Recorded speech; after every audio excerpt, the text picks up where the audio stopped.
Have you ever felt like the more you try to get someone close to you, the more they slowly drift away from you? Have you ever noticed that you give your time, your attention, your energy, even your emotions, but instead of bringing them closer, it somehow pushes them further? If yes, then you are not alone. And what you are experiencing is not just a normal relationship problem. It is something much deeper, something that affects the mind, the heart, and even your sense of self-worth without you even realizing it. At first, it never feels serious. It starts with interest, a message, a conversation that feels special, a connection that makes you feel seen. You start to invest emotionally because it feels natural. It feels right. You begin to think this is something real, something worth holding on to. But then slowly something changes. You notice delays in replies, short answers, less effort, a growing distance that you cannot fully explain. And instead of stepping back, your mind does the opposite. You start trying harder. You start reaching out more. You start overthinking every small detail, every word, every silence. This is where most people get trapped without even knowing it. Because the human mind is wired in a very specific way. When something feels uncertain, it becomes more emotionally powerful. When someone becomes less available, your brain starts to assign them more value. It is not logic. It is psychology. The mind confuses emotional distance with emotional importance. So instead of walking away, you move closer. You double your effort. You send another message. You try to explain yourself better. You try to fix what is slowly slipping away. You believe that if you just say the right thing or love a little harder or prove yourself a little more, things will go back to how they were in the beginning. But what actually happens is the opposite. The more you chase, the more they pull away. The more you explain, the less they respond. The more you give, the less it is valued. And slowly, without realizing it, you start losing something very important, your inner balance. You stop being yourself. Your thoughts become centered around one person. Your mood depends on their attention. Your peace depends on their replies. Your confidence starts rising and falling based on how they treat you on a given day. This is not love anymore. This is emotional dependency slowly taking control. And the hardest part is you don't even notice when it starts happening. One day you are calm, the next day you are anxious. One moment you feel hopeful, the next moment you feel ignored. You begin checking your phone repeatedly. You start reading between lines that were never even there. You start creating meanings out of silence. And all of this creates pain that is silent, but very powerful because deep inside, you start questioning your worth. You start wondering why you are not enough, why they are not choosing you the way you are choosing them. And that question slowly eats your confidence from the inside. But here is the truth most people never understand. It is not about your worth. It is not about your value. It is not about you being enough or not enough. It is about a dynamic that is unhealthy from the beginning. A pattern where one person avoids emotional closeness, while the other tries to fill the gap with more effort, more love, and more explanation. This creates a cycle that keeps repeating itself until one person loses themselves completely. And the painful reality is this. The more you chase, the less respect you receive. Not because you are weak, but because constant availability removes mystery, value, and emotional tension. Human psychology is strange like that. People often value what feels slightly out of reach, not what is constantly available without effort. So you start giving explanations. You try to make them understand how much you care. You try to fix misunderstandings. You try to prove that your intentions are pure. But emotional distance is not solved through logic, and silence cannot be filled with more words. Every explanation you give feels like another step away from yourself. And still you continue because hope is powerful. Hope makes you believe that maybe tomorrow they will change. Maybe tomorrow they will see your effort. Maybe tomorrow things will go back to how they were at the start. But in reality, what you are doing is slowly abandoning your own emotional needs just to keep someone else from leaving. This is where self-respect quietly starts fading. Not in one moment, but in small, invisible steps. Each ignored message, each unanswered effort, each moment you tolerate more than you should. And the most dangerous part is you start normalizing it. You start believing that love requires chasing. That care requires begging. That connection requires explanation after explanation. But real connection does not feel like a battle. It does not feel like you are constantly trying to prove your worth. It feels balanced. It feels mutual. It feels calm. If you have ever found yourself stuck in this cycle, feeling emotionally exhausted, confused, and questioning your value, then what comes next will completely shift your perspective. Because understanding this pattern is the first step to breaking it.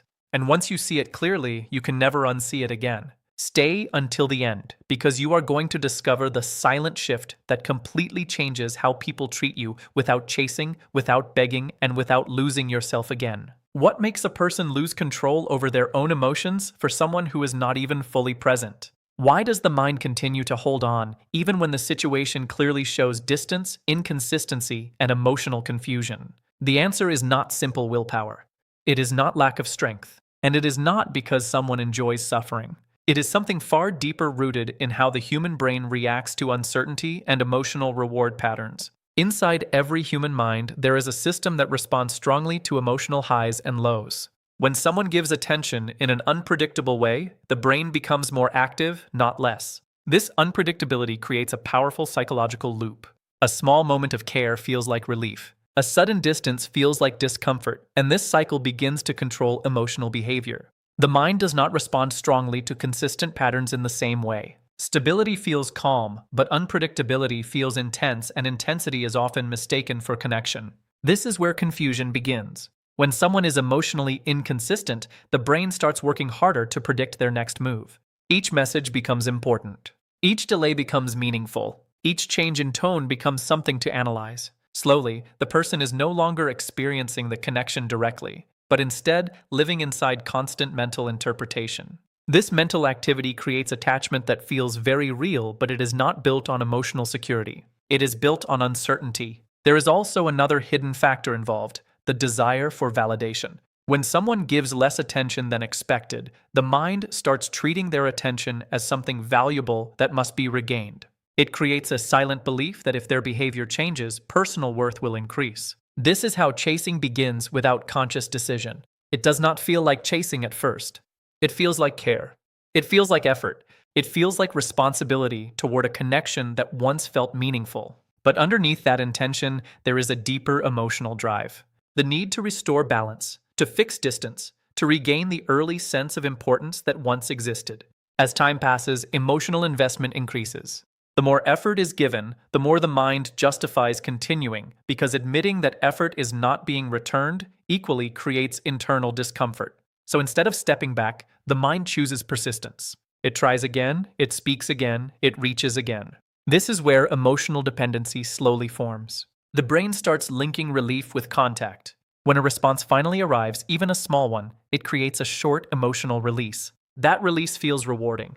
Over time, the brain begins to associate that reward with the person, even if most of the experience is actually stressful. This is a powerful conditioning effect. What makes this even more complex is ego involvement.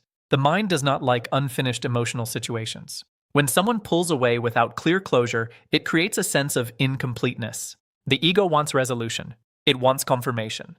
It wants to feel chosen again. So effort increases not because it is effective, but because the mind is trying to resolve internal discomfort. This is why logic becomes weaker in these situations. Even when signs are clear, emotional reasoning takes over. The brain prioritizes emotional relief over rational observation. It focuses on possibilities instead of patterns. It chooses hope over evidence. And hope is powerful enough to keep someone attached far longer than they should be. Another important psychological layer is identity connection. Over time, thoughts begin to revolve around one person. Daily mood becomes influenced by their behavior. Attention from them feels like emotional stability, while silence feels like emotional instability. Slowly, personal identity starts merging with the outcome of that connection. At this stage, letting go feels like losing a part of oneself. That is why detachment becomes difficult, even when the situation is unhealthy. The brain interprets separation not just as emotional loss, but as identity disruption. Meanwhile, the avoidant behavior creates more confusion. When someone is emotionally distant but occasionally returns with attention, it resets emotional attachment. Each return feels like progress. Each withdrawal feels like setback. This repeated pattern strengthens the emotional loop even further. What is not realized is that this cycle does not lead toward closeness. It only strengthens dependency on inconsistency. There is also a powerful psychological effect called scarcity perception. When something is not consistently available, the mind assigns it higher importance. Availability reduces urgency. Distance increases desire. This is why inconsistent attention often feels more addictive than stable presence. But what feels like desire is actually emotional tension created by unpredictability. Over time, this tension becomes exhausting. Yet, the mind keeps returning because it has been trained to associate emotional highs with connection. Calmness feels unfamiliar, stability feels boring, and intensity feels like meaning. This distorted perception is one of the main reasons people stay stuck in cycles that drain them emotionally. The most important realization in this stage is understanding that the chase is not driven by love alone. It is driven by neurological reward patterns, emotional conditioning, ego discomfort, and identity attachment. These forces work silently, making the behavior feel natural even when it is self-damaging. Once this becomes clear, the situation no longer appears as confusion. It appears as a pattern, and patterns can be understood, interrupted, and changed because the real issue is not the person being chased. The real issue is the internal system that gets activated in response to inconsistency. And until that system is understood, the cycle continues regardless of how much effort is given or how many explanations are made. What happens when someone who is emotionally distant starts to feel that the other person is always available no matter how they behave? A silent shift begins in the dynamic, and most people never notice it happening in real time.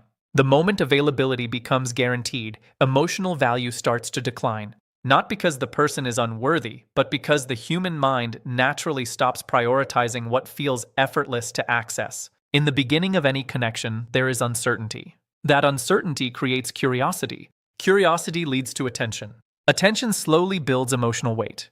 But when one side becomes constant, predictable, and always reachable, the psychological tension that once created interest begins to disappear. Without tension, interest weakens. This is where emotional imbalance starts forming. One side is still investing deeply, trying to maintain closeness, trying to restore what feels like fading connection, while the other side begins to feel less pressure to respond with the same intensity. Not out of cruelty, but because human behavior adjusts to patterns. When effort is always met with immediate response, the sense of pursuit disappears. And when pursuit disappears, emotional engagement often decreases with it. At this stage, the person giving more starts believing that increasing effort will fix the gap. More messages, more explanations, more emotional expression.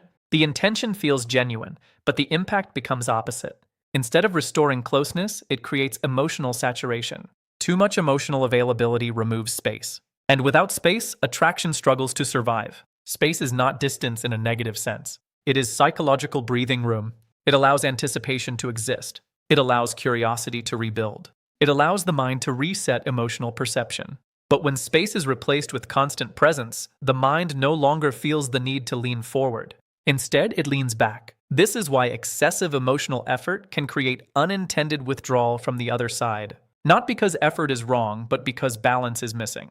When one side becomes emotionally heavy, the natural response of the other side is to reduce engagement to regain equilibrium. This creates a confusing contrast. The more one person tries to hold on, the more the other seems to drift away. And this contrast reinforces the belief that more effort is required. But in reality, the system is already overloaded.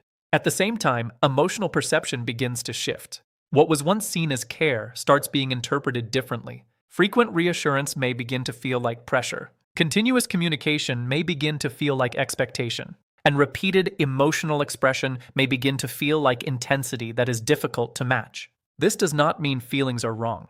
It means the balance of exchange is no longer aligned. When emotional intensity is one-sided, the receiving side often unconsciously creates distance to protect its own comfort. This is where withdrawal becomes more noticeable. Short replies, delayed responses, reduced engagement, not always intentional, but naturally occurring as a response to imbalance. Meanwhile, the other side interprets this withdrawal as something that must be fixed. So the effort increases again. This creates a loop where one side moves forward emotionally while the other steps back physically or emotionally. The gap between them keeps widening, even though effort keeps increasing. Another important psychological factor appears here: emotional overinvestment. When someone invests heavily, they begin to associate progress with persistence. The belief forms that continued effort must eventually produce a different result. This belief keeps them engaged far beyond healthy limits. But emotional responses do not always follow persistence. They follow comfort, balance, and internal readiness. Without those, more effort only intensifies resistance. As this continues, self-perception begins to change. The person investing more starts measuring their worth through reaction. A good reply feels like validation. A slow reply feels like rejection. Silence feels like failure. Emotional stability becomes dependent on external behavior, which creates instability inside. This internal instability increases urgency, and urgency reduces clarity. The ability to observe patterns weakens because emotions dominate interpretation. Small gestures become overanalyzed. Neutral behavior is seen as meaningful. Lack of response is filled with assumptions. This mental state makes it difficult to step back even when stepping back would restore balance. At the same time, inconsistency from the other side reinforces attachment. Occasional attention creates hope. It signals possibility. Even if most interactions are distant, rare moments of closeness reset emotional expectations. This keeps the connection psychologically active, even when it is not emotionally satisfying. This pattern creates what feels like emotional dependency on unpredictability. Stability no longer feels engaging, while inconsistency feels emotionally charged. And this emotional charge is often mistaken for depth of connection. But depth is not created by unpredictability. Depth is created by consistency, trust, and mutual emotional alignment. Without those, the experience becomes unstable attachment rather than genuine connection. Eventually, exhaustion begins to surface. Not all at once, but gradually. Mental energy drains from constant interpretation. Emotional fatigue builds from repeated imbalance, and a quiet realization starts forming that effort alone is not changing the outcome. This realization is important because it marks the beginning of awareness, the understanding that emotional investment does not automatically guarantee emotional return, and that dynamics cannot be controlled through increased giving alone. At this point, the situation is no longer about trying harder. It becomes about recognizing structure, recognizing how behavior patterns are interacting, recognizing that imbalance is not resolved by intensity, but by recalibration. And once this awareness enters, the entire perspective begins to shift. What is the moment when someone finally realizes they are no longer in control of how they are being treated? It is rarely loud.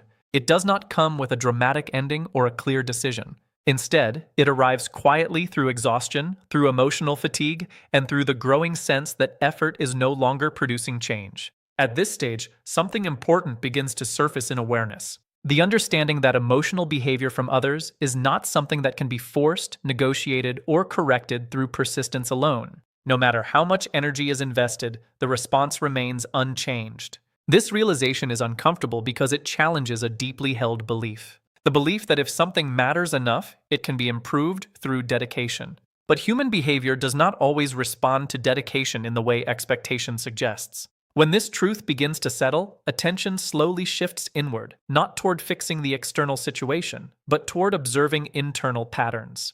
There is a growing recognition that emotional stability has been depending on unpredictable external signals, and that dependence has created instability within. This is where a critical turning point appears. The beginning of emotional withdrawal from overinvolvement, not as a reaction of anger, but as a response to depletion.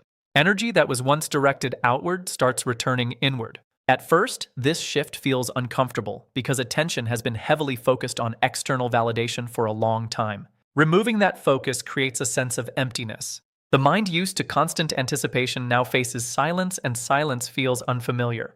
But within that silence, something begins to change. Thoughts become less reactive.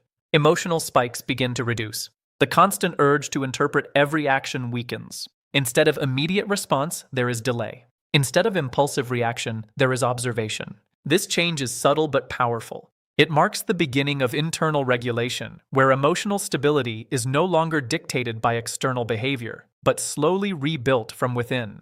During this phase, perspective also begins to shift. Previous interpretations of closeness and distance start to lose their intensity. What once felt urgent now feels less overwhelming. The emotional weight attached to every interaction begins to reduce. This reduction is not indifference. It is clarity forming. With clarity, patterns become easier to recognize. It becomes visible that attention was often inconsistent. That engagement followed its own rhythm. That emotional exchange was never balanced in the way it was hoped to be. And more importantly, it becomes clear that trying harder did not change that rhythm. This understanding brings a quiet form of acceptance. Not acceptance of mistreatment, but acceptance of reality as it is, not as it was expected to be. This distinction is powerful because it removes illusion. Once illusion fades, emotional attachment begins to loosen. At the same time, personal identity starts to reemerge. The parts of self that were overshadowed by constant focus on another person begin to return. Interests, thoughts, and emotional space that were once consumed begin to reopen. This recovery is gradual. It does not happen instantly, but small signs appear. Less urgency in communication, less emotional dependency on responses, more focus on personal direction, more awareness of inner state. As this continues, the need for validation reduces. Emotional worth is no longer measured through external reactions. Instead, it starts becoming independent of them. This independence creates a noticeable change in emotional tone. There is less tension, less internal conflict, less emotional volatility. The mind becomes less occupied with anticipation and more grounded in present awareness. Interestingly, this internal shift also changes external perception. When emotional urgency disappears, interpretation of past behavior becomes clearer. What once felt confusing begins to look predictable. What once felt powerful begins to feel less overwhelming. This change in perception is not about blame. It is about understanding structure, seeing how emotional cycles operated without distortion. At this stage, a new awareness develops. The recognition that self-respect is not built in moments of emotional reaction, but in moments of emotional restraint. When the decision is made not to continue overextending energy where it is not reciprocated, this is where internal authority begins to form. A quiet sense of control over emotional direction. Not control over others, but control over response. With this, attachment weakens further. Not through force, but through reduced emotional investment. When attention is no longer constantly directed outward, emotional dependency naturally decreases. Space begins to return. Mental clarity increases. Emotional stability strengthens, and within that stability, a deeper realization emerges. That emotional exhaustion was not caused by lack of effort, but by imbalance in where effort was placed. Once this is understood, the pattern loses its influence because awareness changes response, and changed response breaks repetition. At this point, the internal system that once reacted automatically begins to reset. The cycle of overthinking slows down. Emotional triggers lose intensity, and the mind begins to operate from observation rather than reaction. This marks a significant internal transition, from emotional entanglement to emotional awareness, from dependence to clarity, from reaction to understanding. And with that shift, the foundation is laid for something stronger than attachment, a stable sense of self that is no longer easily disrupted by inconsistency outside.